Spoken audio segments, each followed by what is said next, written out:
예수님께서 말씀하실 때에 성부와 성자와 성령의 이름으로 세례를 베풀고 이렇게 말씀하셨지, 세례 대신에 성령 충만함을 받게 하라 이렇게 말씀하시지는 않았다라는 것입니다. 그리고 또 한 가지 중요한 사실은, 방언은 오순절 때처럼 어떤 나라의 말을 해야지, 지도 모르고 남도 모르는 아무 말도 막 하는 거, 그거는 방언이 아니다, 가짜 방언이다, 마귀가 준 방언이다, 이렇게 또 주장하는 사람들이 있어요. 그렇지만 어제도 말씀드렸지만, 오순절 날에 임했던 방언은 하나님께서 예수 그리스도 안에서 모든 민족이 하늘 언어로 다시 하나가 되는 것을 보여주는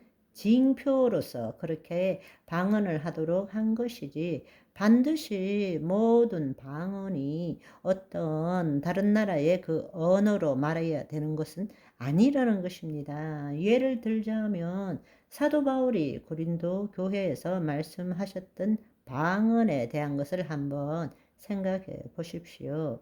고린도전서 14장 2절에 보시면, 방언을 말하는 자는 사람에게 하지 아니하고 하나님께 하나니, 이는 알아듣는 자도 없고 영으로 비밀을 말함이니라. 아멘. 그러나 특별한 경우에 있어서 하나님의 뜻에 의해서 다른 나라에 가서 선교할 때 방언으로 했는데, 그 나라 말로 방언을 해서 그 토착민들이 알아듣더라 하는 일들이 일어나죠. 그렇지만 우리가 평상시에 방언을 할 때 중국어로 하고 영어로 하고 프랑스 말로 하고 이렇게 해야만이 방언이다 말하는 것은 우스운 일이라는 것입니다. 아니라는 거예요. 여러분 한번 생각해 보십시오. 사실은 예수님께서 승천하실 때에 그 승천한 것을 본 사람들이 대충 600명 정도가 봤어요. 그런데 마가의 다락방에서 기다려서 성령 충만을 받은 자는 120명 밖에 안 된다는 것입니다. 부활하신 몸을 보았음에도 불구하고 나머지 사람들, 예를 들어 600에서 120 빼면 480명들은 예수님께서 예루살렘을 떠나지 말고 머물러라 하셨는데도, 그 부활의 몸을 봤음에도 불구하고 예수님의 말씀에 순종하지 않았다라는 것입니다. 그런데 그 예수님이 앞서 말씀드린 것처럼 성령 체험을, 위로부터 임하는 성령 강림을 경험할 때부터 우리는 베드로가 사복음서와 사도행전에 어떻게 변했는지를 우리는 분명히 보고 있습니다. 3년 반 동안 수제자로 따라다녔지만 늘 막판에는 헛소리를 하고 이상한 이야기를 하므로 예수님께 꾸중을 들었던 것이 사도 베드로였습니다. 그렇지만 오순절날을 경험하고 난 다음에 어떻게 됐습니까? 고기 잡는 어부였던 베드로가 사람을 3,000명 앞에서 복음을 전하고 3,000명이 되돌아오는 놀라운 일들을 행했다라는 것입니다. 아멘. 그렇다면 오늘 우리는 이미 성령 세례에 성령님의 내주를 경험한 자들입니다. 우리 영 안에 하나님이 계시다는 것입니다. 우리가 하나님의 성전이 되었다 라는 것입니다.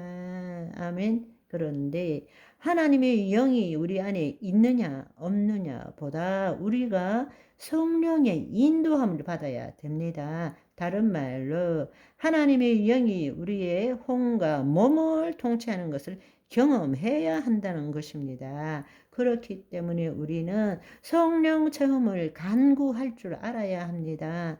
우리 안에 하나님의 영이 임했음에도 불구하고 성령의 인도함을 받지 못하고 여전히 과거의 나로서 열심히 신앙의 대상만 바꾸어서 옛날에는 부처 믿고 절에 다니다가 지금은 예수 믿고 교회를 다니는데 그 주체는 여전히 내가 되어서 열심히 신앙생활하고 열심히 살아가는 사람을 성경에서는 뭐라고 부르느냐? 육체에 속한 삶. 육체에 속한 자를 말하고 육의 생각으로 살아가는 자라고 말하고 있습니다. 육의 생각은 사망이요 영의 생각만이 생명과 평강이니라 라고 말씀하셨습니다. 그런데 오늘날 여러분은 어떻습니까?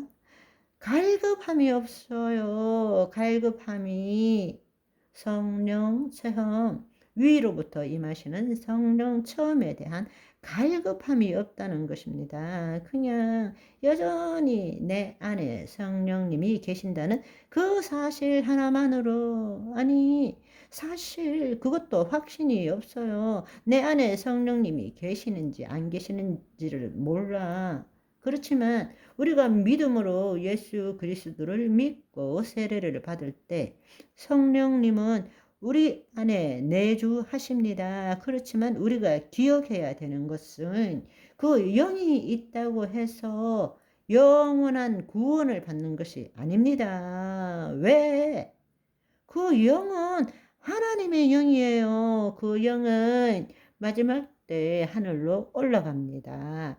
하나님의 영 안에 속하지 못하고 기능하지 못한 영과 혼은 음부로 내려가는 거예요. 그래서 우리의 혼의 구원이 중요한 것입니다. 혼의 구원을 받으려면 성령님이 우리에게 임하셔서 우리의 혼과 몸을 통치하는 것을 경험해야 그때부터 비로소 하나님의 영향이 인도함을 받는 삶을 살게 된다는 것입니다.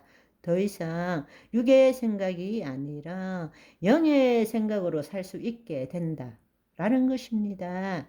죽을 몸도 살리게 된다라는 것입니다. 아멘. 그런데 우리에게 갈급함이 없어요. 더 우스운 것은 그 성령님 거기에 의존하면 신비주의자가 되고 체험을 추구하면 큰일 난다 라고 가르치고 있어요.